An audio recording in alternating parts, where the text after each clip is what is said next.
여러분 안녕하세요. 글로벌 이슈스 여섯 번째 에피소드로 당신의 돈은 안전합니까? 라는 제목으로 오늘 말씀을 드리고자 합니다.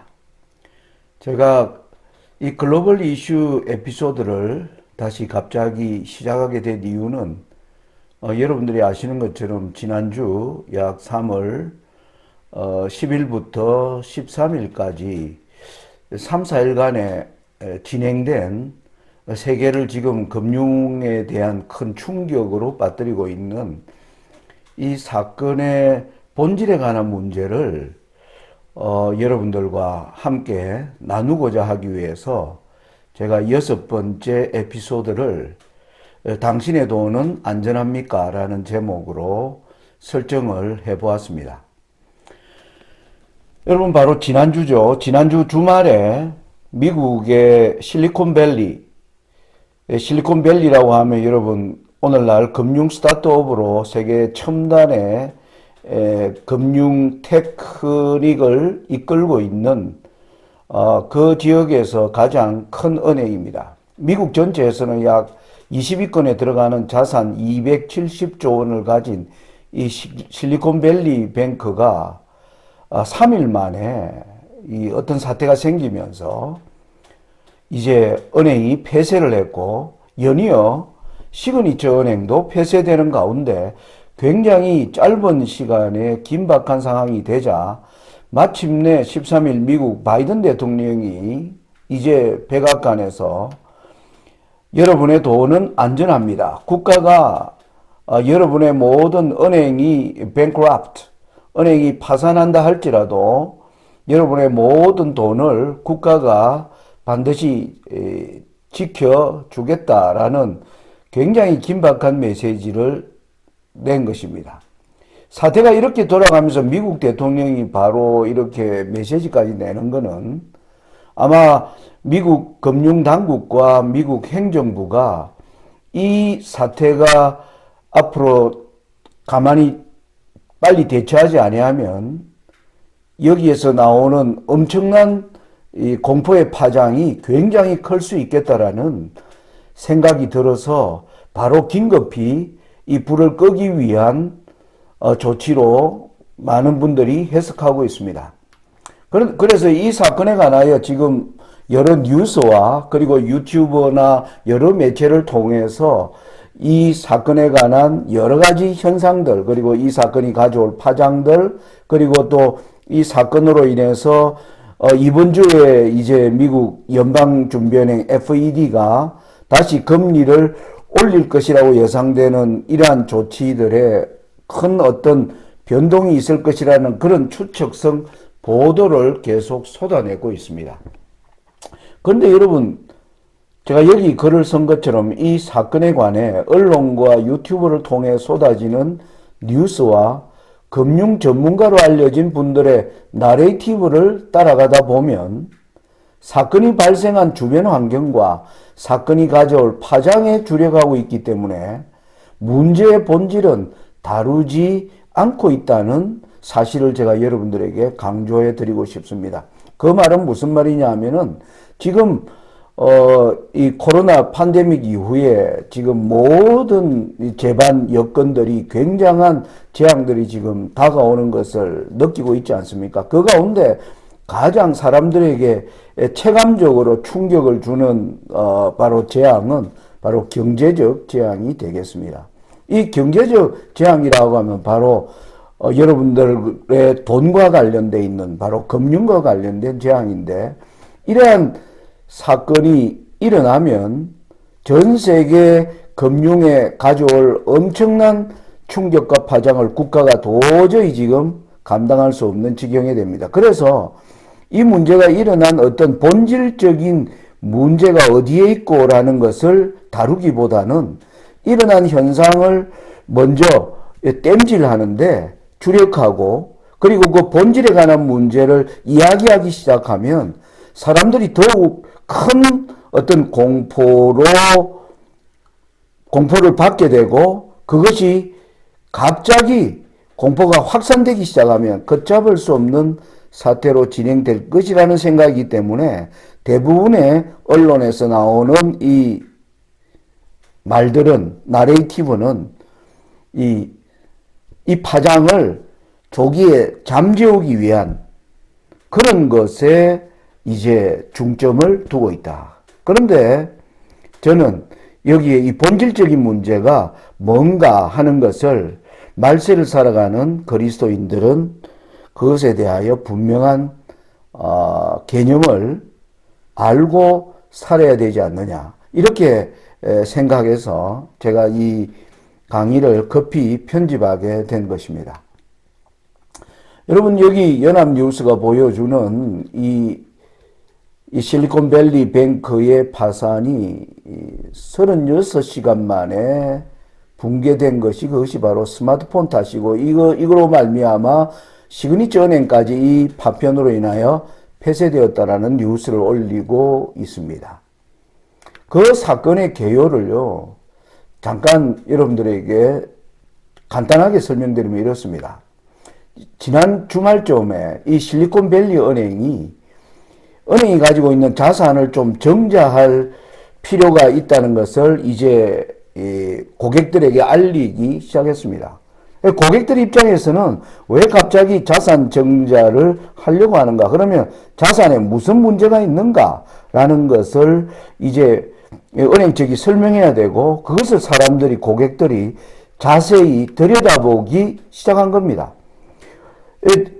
여러분이 아시는 것처럼 2019년 말부터 2022년까지 이 코로나 팬데믹 때문에 모든 산업 재반이 큰 타격을 입었고, 제대로 모든 이 산업들이 재기능을 하기에는 굉장히 어려운 그러한 현상들이 있은 거 여러분 다 알고 계십니다. 이 실리콘밸리 뱅크는 그야말로 실리콘밸리가 어떤 일을 하는 곳입니까? 오늘날 쉽게 말하면 이 스타트업, 우리나라로 따지면 벤처기업, 새로운 어떤 재테크 기술이나 어떤 새로운 신기술을 가진 기업들이 그들의 아이디어를 가지고 큰 산업을 일으키기 위해서 이제 그런 회사들을 통해서 대출을 해주고, 그리고 거기에서 나오는 이자와 이제 이익을 파생 상품으로 만들어서 파는 이 일이 이 실리콘밸리 뱅크의 주된 업무라고 하겠습니다. 그래서 이 회사는 주로 스타트업, 우리나라로 따지면 벤처 기업들, 기술로 무장된 이런 회사들과 거래하는 은행이에요.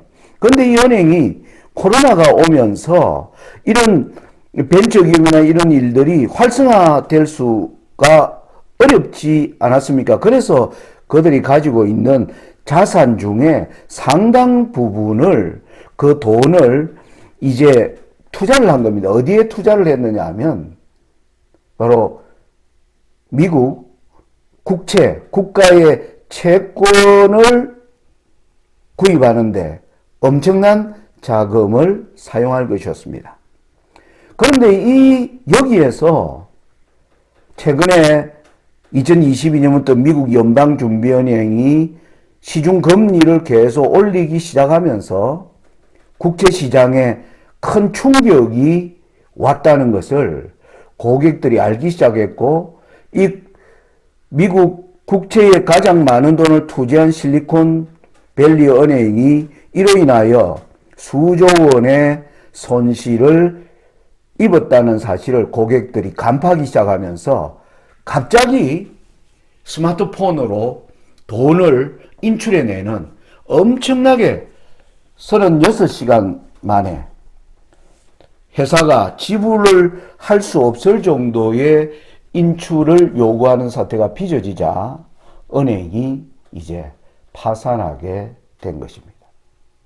그래서 여기에 본질적인 내용은 뭐냐면은 이 실리콘밸리 은행이 미국 국채에 엄청난 돈을 묻어 두었다는 사실과, 그리고 미국 국채 시장이 엄청난 손실을 이 은행이 투자한 자금에 손실을 입혔다는 사실을 안 고객들이 일으킨 사태라고 정리할 수가 있습니다. 여러분들 여기 왼쪽에 지표를 보시면 이 빨간 선으로 되어 있는 것이 바로 미국 국채 발행 잔액. 여러분, 국채라는 말은 국가가 돈이 필요해서 채권을 발행하는 것을 우리가 이 국채라고 합니다. 그래서 미국 정부가 돈이 없는 거예요. 여러분 잘 아시는 것처럼 2008년 미국발 금융위기가 오면서 여러분 여기 도표 제가 앞에 여기 동그라미 치는 데 보면 2008년부터 미국이 엄청난 국가가 채권을 발행하기 시작했습니다. 국가가 채권을 발행한다는 말은 국가가 쓸 돈이 부족함으로 말미암아 뭐 하는 겁니까? 채권을 발행하고 그리고 채권을 사간 사람에게 채권 만기일이 되면 거기에 기록된 대로 이제 원금과 이자를 돌려주는 이러한 채권 발행을 통해서 국가가 자금을 확보하는 이 국채 발행이 점점 많아진 것을 보게 됩니다. 여러분 2008년 이전에는 미국 국채 발행 잔액이 약 5조, 여기 단어는 달러입니다. 5조 달러면 우리 돈으로 다 약 6천조 원. 그런데 여러분 2008년 이후에 계속 이렇게 상승 곡선을 이어가고 있지 않습니까? 그런데 여러분 2020년, 2022년에 와서 이 상승 곡선이 더 갑자기 상승하는 장면을 보여주는 겁니다. 여러분 이게 바로 이때 팬데믹이 일어난 겁니다. 팬데믹이 일어나서 미국 전체가 뭐 전 세계가 다 그랬지만 특별히 미국이란 나라가 타격을 입게 되자 미국 국가가 엄청난 채권을 발행하기 시작해서 지금 2022년에는 이 채권 발행액이 약 25조 달러, 우리 돈으로 하면 3경입니다. 엄청난 이 채권을 미국 정부가 발행한 겁니다. 근데 이 발행하는 이 채권의 기간이 단기 채권이 있고 중기 채권이 있고 장기 채권, 초장기 채권. 초장기 채권은 10년 이상 이제 예를 들어서 2020년에 이 채권을 산다면 10년 채권이면 2030년이 돼서 이 채권에 기록되어 있는 돈의 이자와 원금을 받는 것입니다. 그런데 이러한 초장기 채권들이 이 팬데믹 기간 동안에 미국 정부가 엄청난 채권을 발행한 거예요.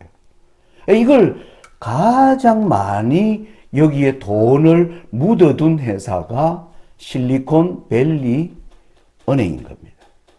그런데 여러분, 우리가 채권하면, 여러분, 쉽게 말하면, 채권을 발행하는 기관은 이 채권이 대출과 같습니다. 우리가 돈이 없으면 돈을 빌려서 거기에 합당한 이자를 일정 기간 동안 내면서 빌려 쓰는 형태가 개인이 가지는 대출 아닙니까? 그래서 국가가 돈이 필요할 때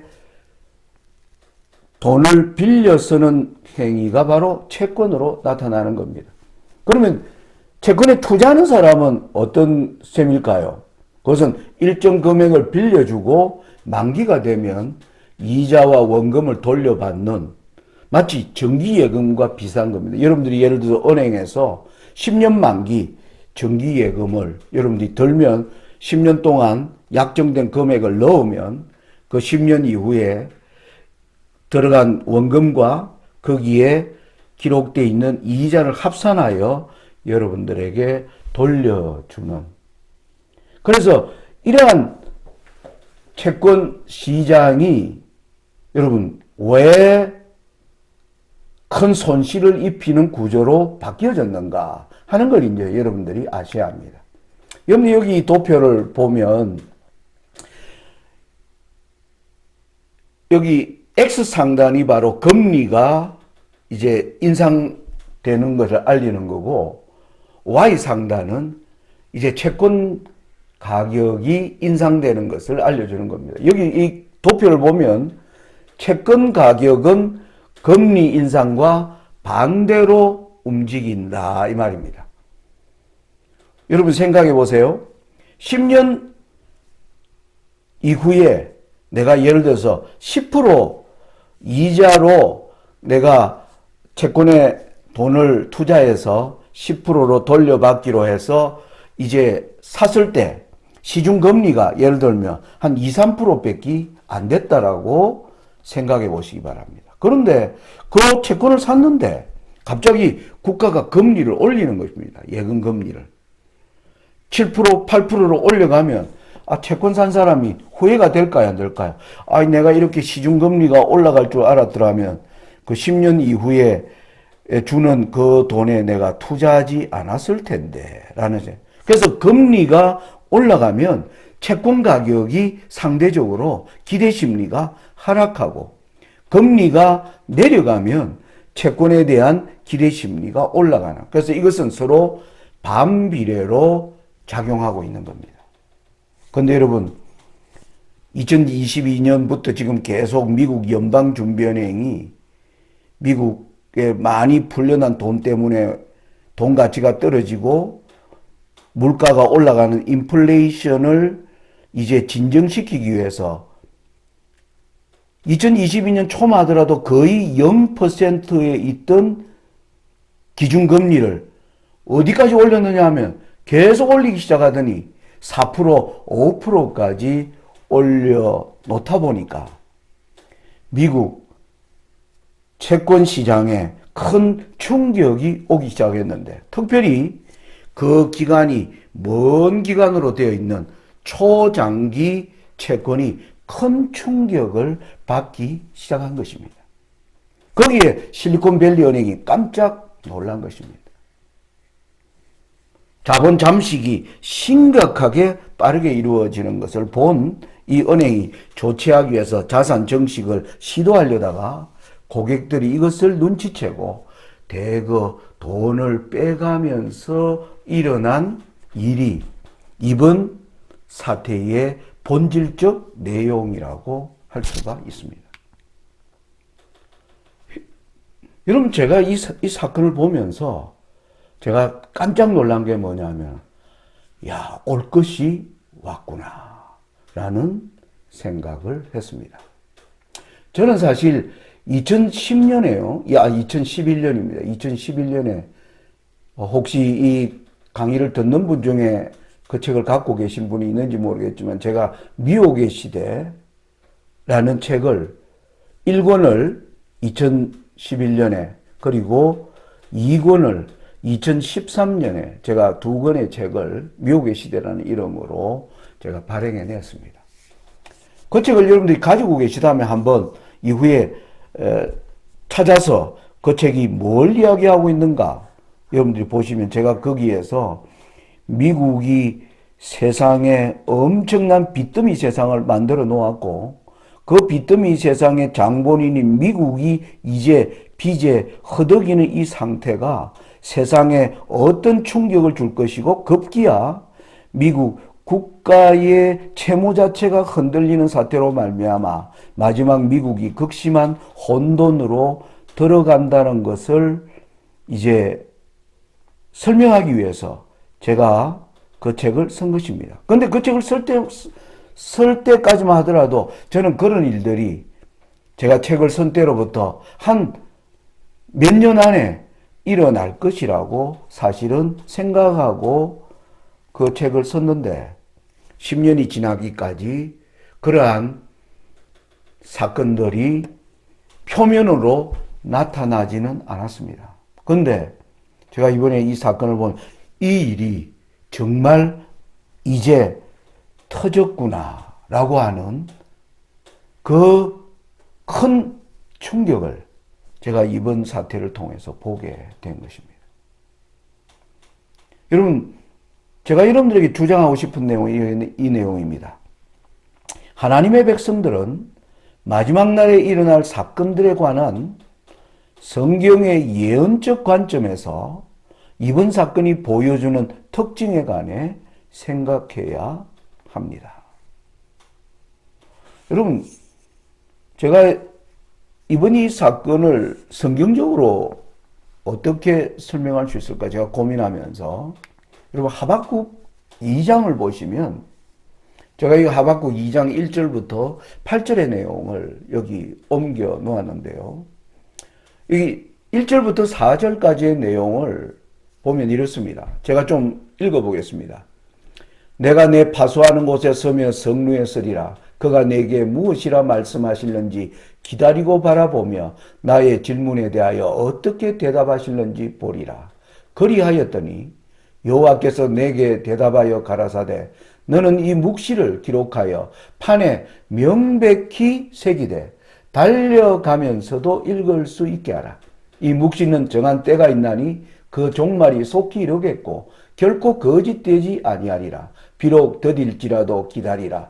지체되지 않고 정령 응하리라. 보라 그의 마음은 교만하며 그의 속에서 정직하지 못하니라.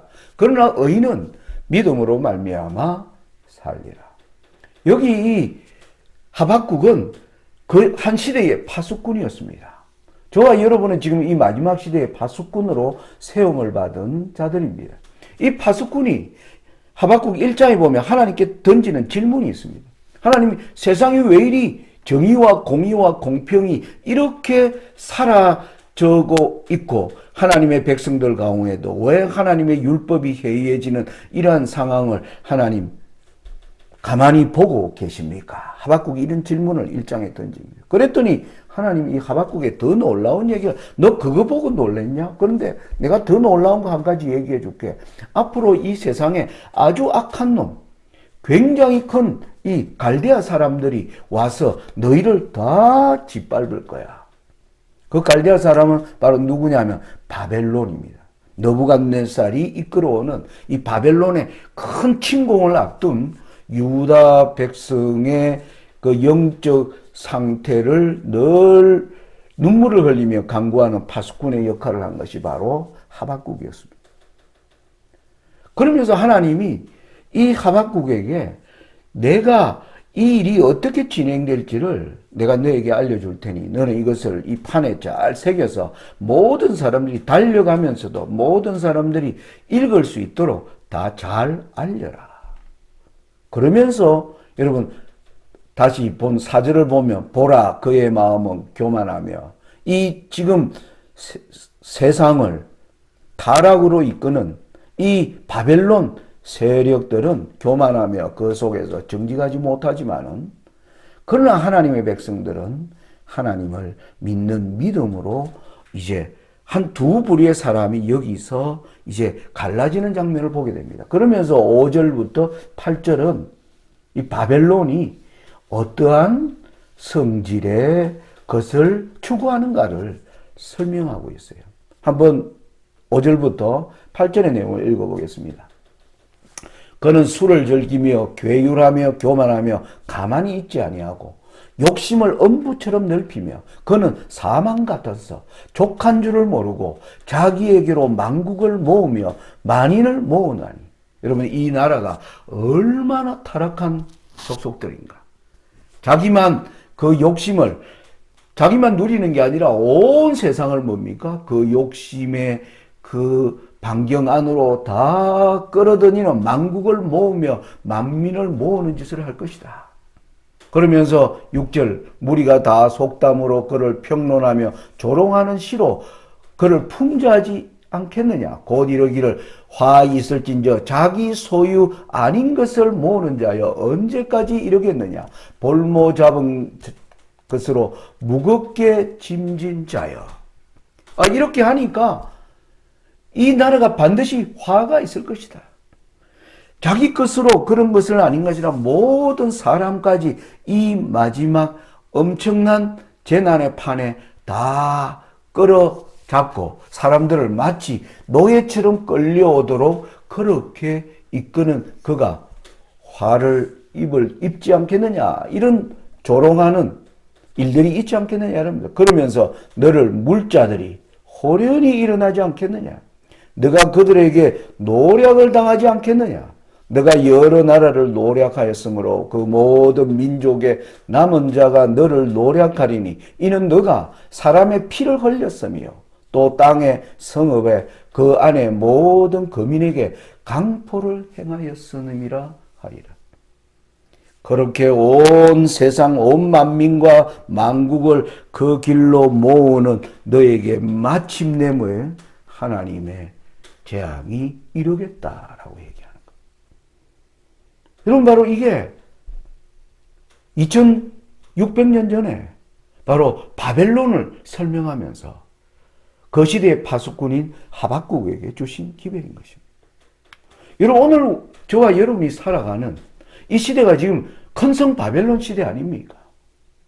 제가 여기 글로벌 랜드마크, 제가 여러분과 예언을 연구할 때마다 언제나 1990년대 이후 지금으로부터 약 30년 전부터 지금까지 이 30년 동안 세상이 어떻게 이루어졌는가를 잘 연구하고 보라는 것이 예언이 가르치는 중요한 초점이라는 것을 제가 여러분들에게 누누이 강조하고 있습니다.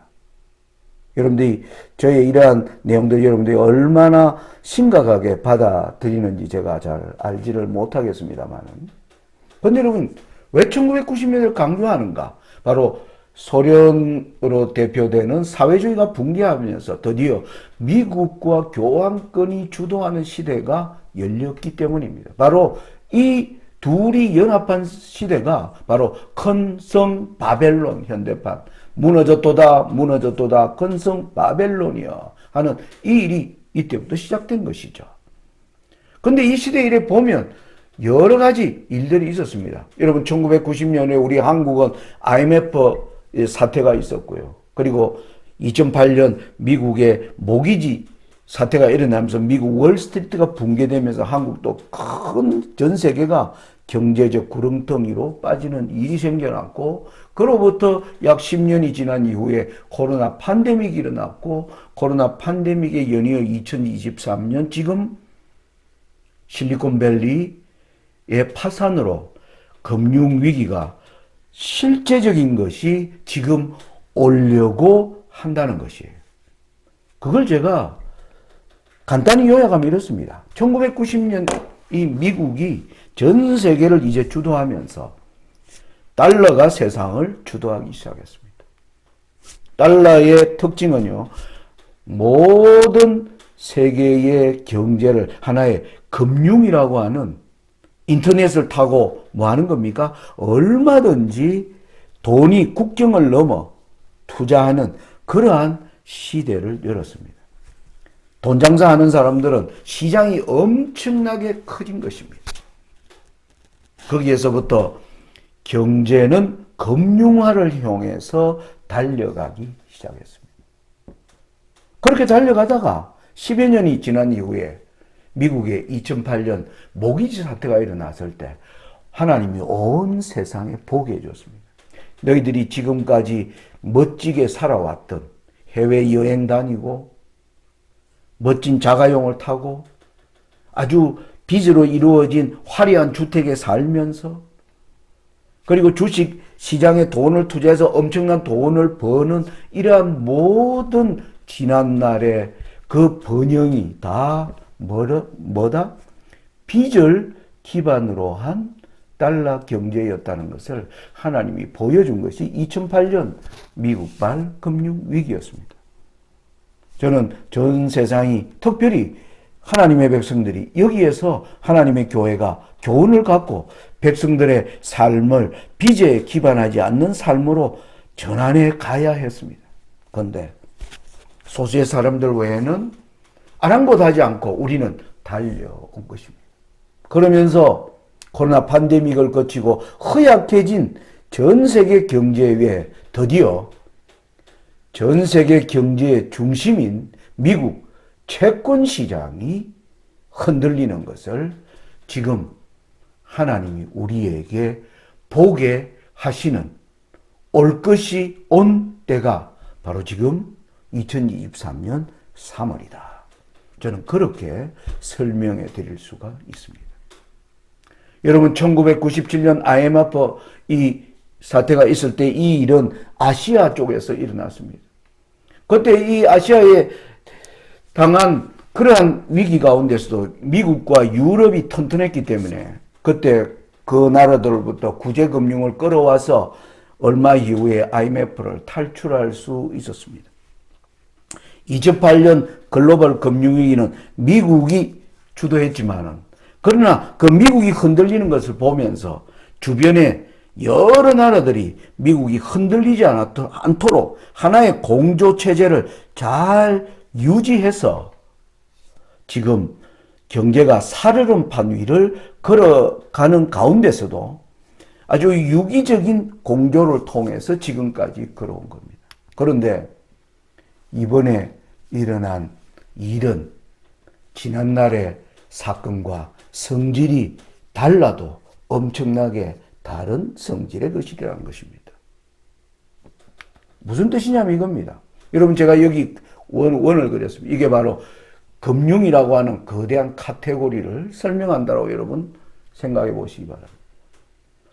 이전에 IMF나 2008년 미국발 모기지 사태, 이런 이전의 위기와 그런 위기와 이번에 실리콘밸리 파산 사태에는 차이가 분명히 있는데, 그게 뭐냐면은 이전의 위기는 주변부에서 일어난 사건이었습니다. 예를 들어서 우리나라의 IMF, 아시아의 IMF 사태, 미국 모기지 사태, 이 모든 것들은 경제의 주변부에서 일어나 점점 중심으로 다가가는 사건이었습니다.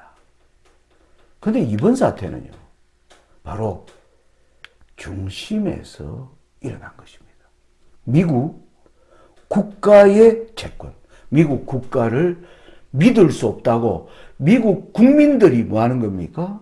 실리콘밸리 은행이 거기에서 입은 손실뿐만 아니라 아직도 미국 채권을 실리콘밸리 은행이 많이 가지고 있다는 것을 안 고객들이 빨리 내 돈을 찾아야 되겠다라고 뛰어들면서 인출하면서 바로 실리콘밸리 사태가 일어난 겁니다.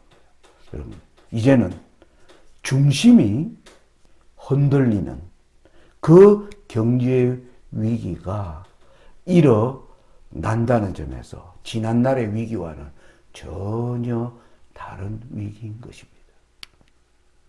여러분, 우리는 계시록 18장에 무너지는 큰 성 바벨론, 이 무너지는 큰 성 바벨론에 여러분 보면 미국과 교환권이 이루는 거대한 게 땅의 왕들이 걸어더불어 음행하였고 땅의 상인들도 그 사치의 세력을 인하여 치부하기 위하여 모여든 이 큰 성이 무너질 것이 계시록 18장 1절로부터 3절의 내용인 걸 여러분 아십니다.